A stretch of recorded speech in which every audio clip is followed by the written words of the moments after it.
Hello everybody, welcome back to Let's Play Okami HD episode 48. I'm your host, Ultra Director Jester. Let me tell you, we got a lot of stuff that needs to get done today. And to start off, we're gonna head to the dojo over here in Ryoshima, because there is a really critical technique we've been saving up all this time just to obtain. We might get a couple others over there too. And, I unequipped my water tablet so I could equip my wood match for the devil gates. Now I remember. So, yeah, I'll just go ahead and unequip the wood mat here. Get the water tablet back. And okay, back at it. Anyway, we're heading to the dojo so we can... Oh, wait a minute. That shell. I swear I've gotten that shell before. Anyway, like I said, heading to the dojo. There's a critical move that we gotta get. We're gonna get a couple others, and that's not all we're doing today. This is just our first stop of really a great very many. So, let's get things started and head on into the dojo.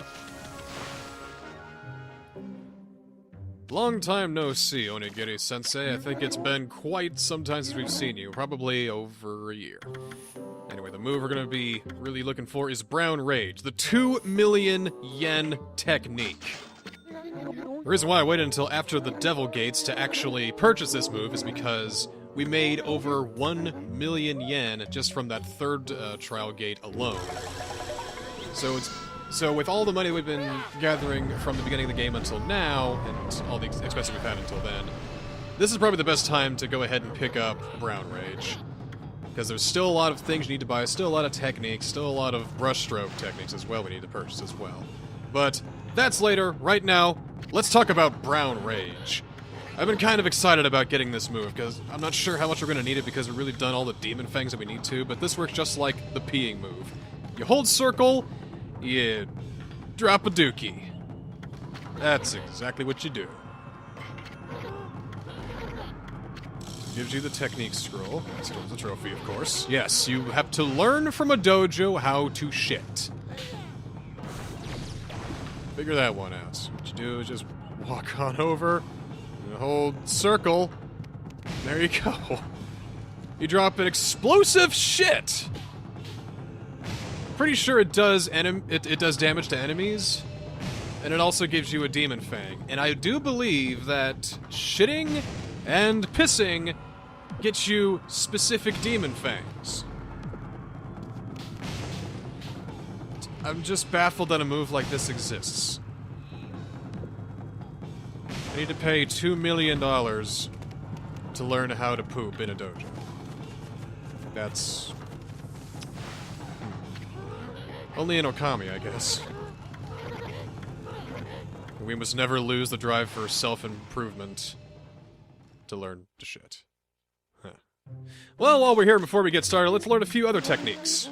First technique we'll start with will be the 4 Winds technique. That's a pretty easy one, pretty basic one, and also pretty cheap one. Essentially, what it is, it's just a 4-hit reflector technique. That's really it. Yeah, it's pretty easily understandable. It just hits square 4 times, and there you go. But they gotta make a big old song and dance about it because you're learning a new technique. It's supposed to be great, and you do it once, and then... hey, good job. Alright, next one. After you unlock the 4 Winds, the 5 Winds become selectable, and you can learn that one too. Again, essentially, it's just the same as 4 Winds, except now it's a 5 combo. You hit square 5 times. As long as you got a reflector equipped, though. I should probably mention that. We got the most powerful reflector, so 1, 2, 3, 4, 5, and... I'm a smarty. Next technique! Now we've gotten the reflector combos out of the way, let's move on to one of the glaive combos. This is 3 shears. You're not gonna guess how this works. Hit square 3 times when you have a glaive. Each different type of weapon has its own different type of technique. You need to learn techniques accordingly at the dojos. So hey, follow with me now, boys and girls. You need to equip your, okay. Here we go now. 1, 2, 3, 4, 5, 6. Yeah, counting is easy. Sure. Alright, next one. We're gonna get one more technique for today. It's a different kind of technique, though. It's called Wailing Mirror, and this is a god technique, meaning that it's not just your average combat technique, there's actually a passive ability attached to it, too. So what you need to do is you need to equip both reflectors in your main and your subcategory. So it's kind of a trade-off there, but in doing so, I think you get, like, I don't know, bonus stats or whatever. I barely use both reflectors. I like having one weapon and then another weapon. But hey, it's for the trophy. So, with that, let's go and head to our next objective, which is away from here. So once we leave the dojo, we're going to be heading back to the save point, because we need to use the warp there. We're going to be warping someplace different. Our main goal today is getting the rest of the treasures, filling our treasure trome. We've gotten a lot of treasures so far, but there's also certain treasures that there's only one in the entire game. Certain unique treasures, I guess. We're going to be filling up the rest of those. I think we got like about 5 or 6 to get, but either way, we're going to be getting all of the rest of them, and then, well, we're going to get another trophy out of that, and that'll be a day. Yeah, sounds pretty good, I think.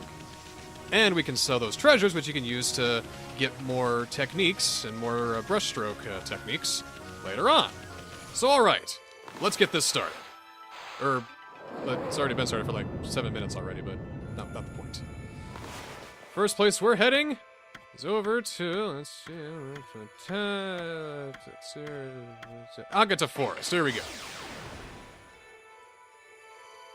We've got one little bit of treasure here in Agata Forest that we didn't get a chance to pick up because we haven't been back long enough to notice. And when we were around the first time, we didn't have the technique needed to actually obtain it. So we'll go ahead and make it night for no discernible reason, just so we can actually see the chest a little better, in case it's difficult to see, which I don't think that'll be the case. And, oh! Another thing I forgot to equip was the peace spell, so now enemies will actually actively start attacking us. But, thankfully, we are towards the end of the game, so we're pretty much at our peak power right now. So these puny enemies practically just take one hit, and then they're gone. But hey, that's a little extra money for us. A little extra money for some techniques later on. Still important to get as much money as you can. Praise especially, too. There's one more thing I want to do besides the treasure while I'm here, though. And oh, that was close. And out!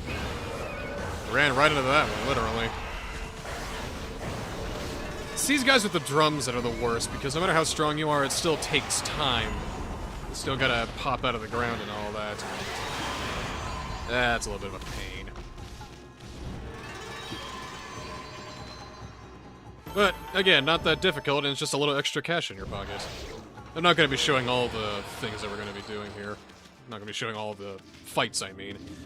But I will show off this, because I haven't really gone in enough Devil Gates throughout the playthrough, either.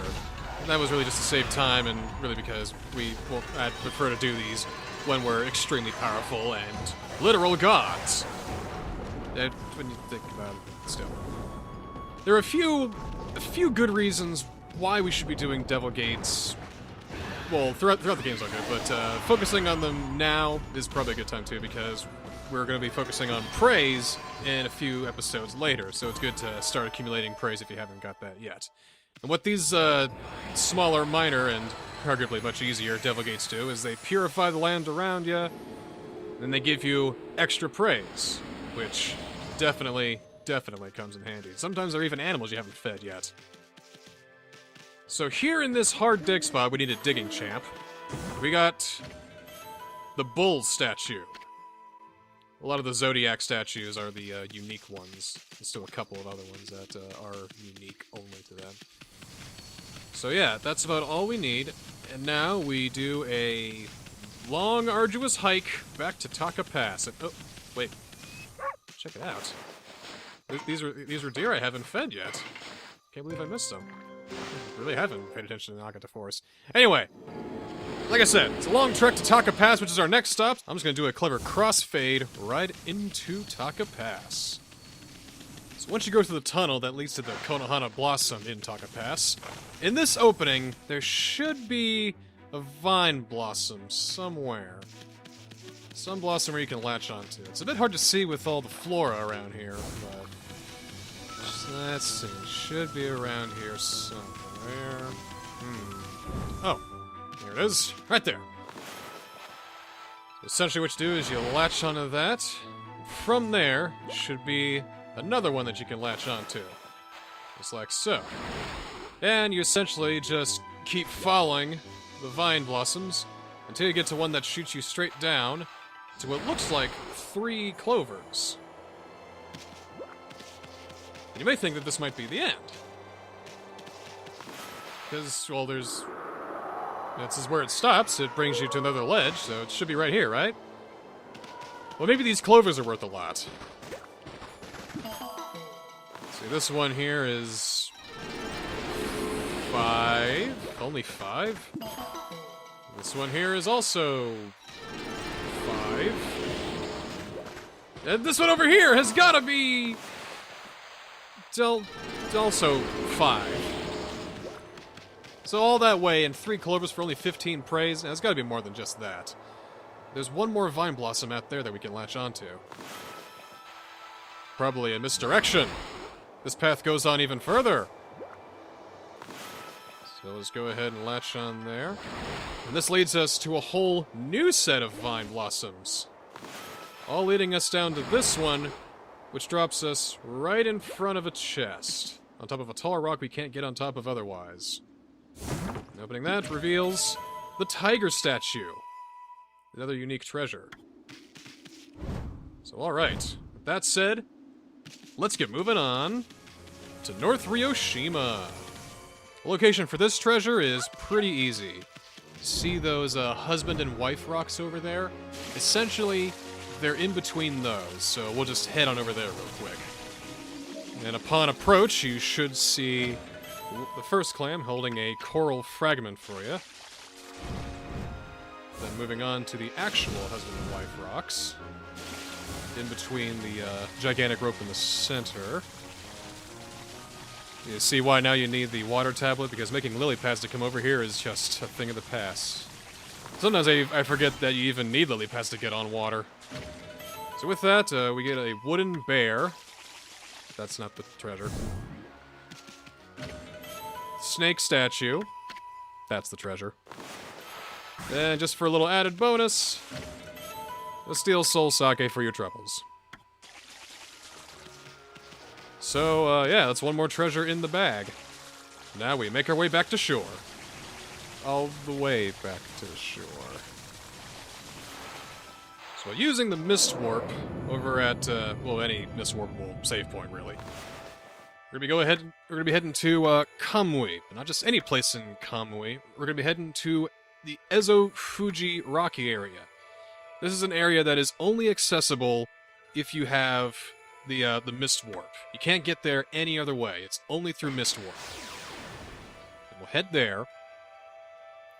You see that it is totally surrounded by rock and completely encased in ice. There are a few things here.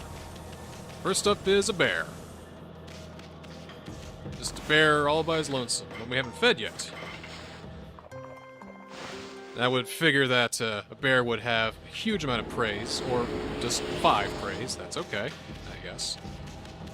But there's also 3 treasure chests here. First off is an unusual treasure, the Silver Pocket Watch. It's a pretty hard to find and very elusive treasure. Sometimes you can find it in one place, sometimes you can find it in another, but we also have Stray Bead 87, which I didn't expect to pick up this early. I thought I was going to do that later, but hey, better now than not at all, I guess. And we also get a white porcelain pot. There is no real way to escape from this place, and there's no real way to access this place. So really, we came here for the bear, the 2 treasures, and the stray bead, and that's really all we can do here. So we'll head back to the save point and head somewhere else. And by somewhere else, I mean just somewhere to get us out of that rocky area. And it's really not that far away. It's Kamui. Our last few treasures and the last few things we have yet to get are here in Kamui, I believe, most of them, at least for this episode. got a couple treasures, and I imagine we're probably going to find some other things at where we weren't intended to get. So we'll just start combing from back to front. Let's see.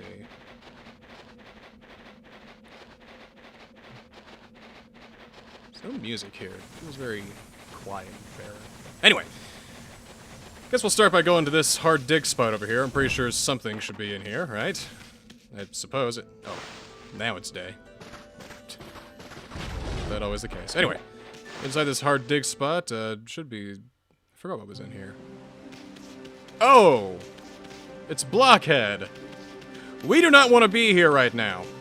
We don't want to be here for a little while because that's going to be a huge, massive headache that I'm just going to put up for myself. That's... Oh, God. Blockhead. Grande. Oh. That's later. Right now, there's something over here, I believe. Here it is. Hiding treasure chest that we never found in our entire travels through Kamui. It's Amber Tassels! This next treasure is a bit of an oversight on my part, to be sure. It was a treasure we missed the first time around. To get it back, we have to go through Webkier, through Izufuji, all the way to Wawaku Shrine, which is where the treasure lies.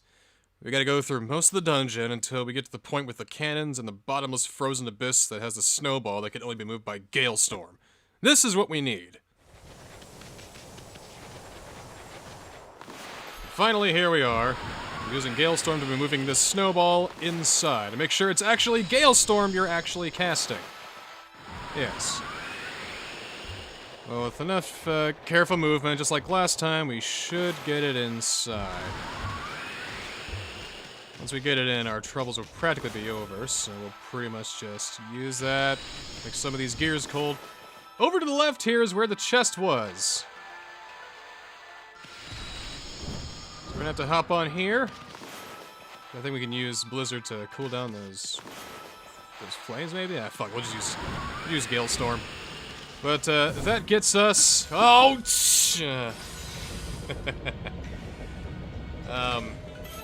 That gets us the Emerald Tassels.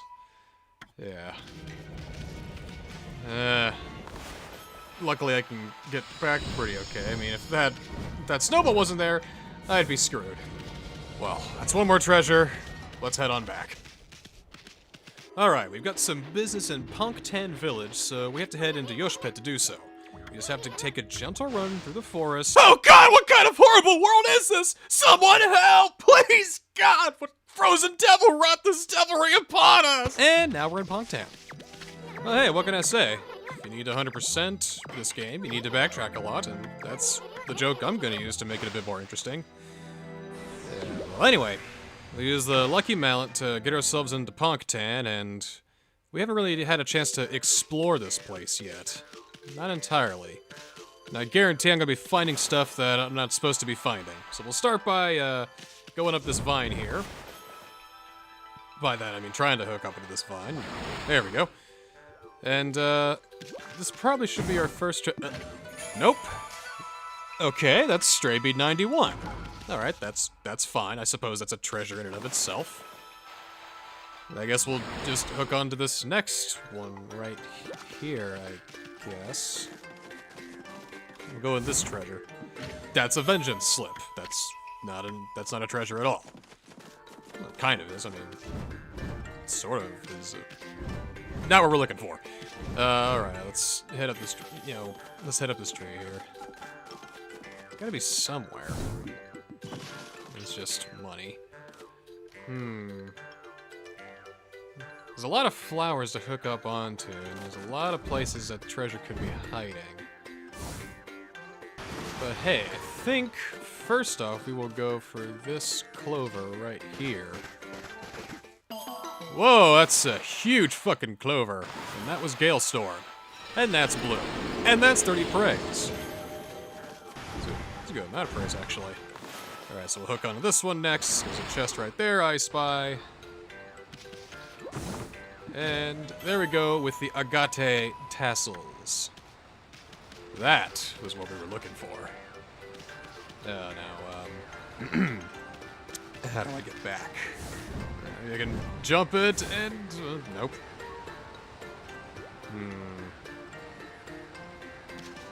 Well,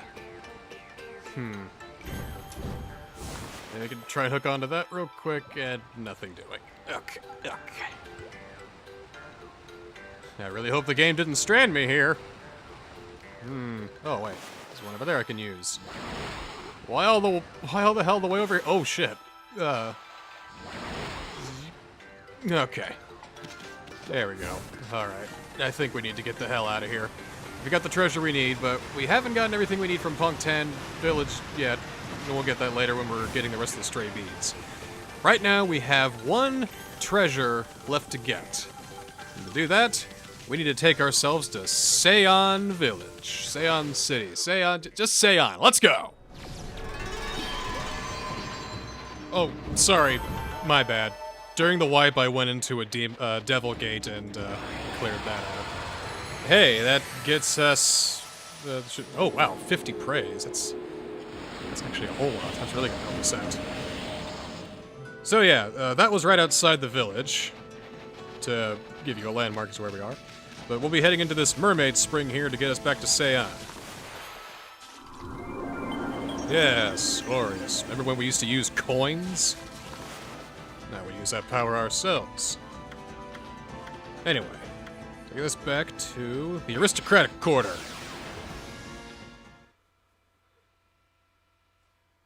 This game is practically open world, but it feels like I have to go backtracking through a lot of places to get to where I need to go.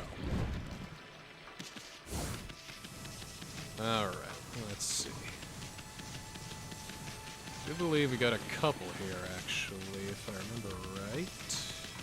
Yeah, that's right. We've got one treasure here. Maybe a couple. Nope. Need to keep it night, though, to make it easier for us to see. Ah, there we go. So we'll dig this treasure chest right here. Then we get the sheep statue. All right.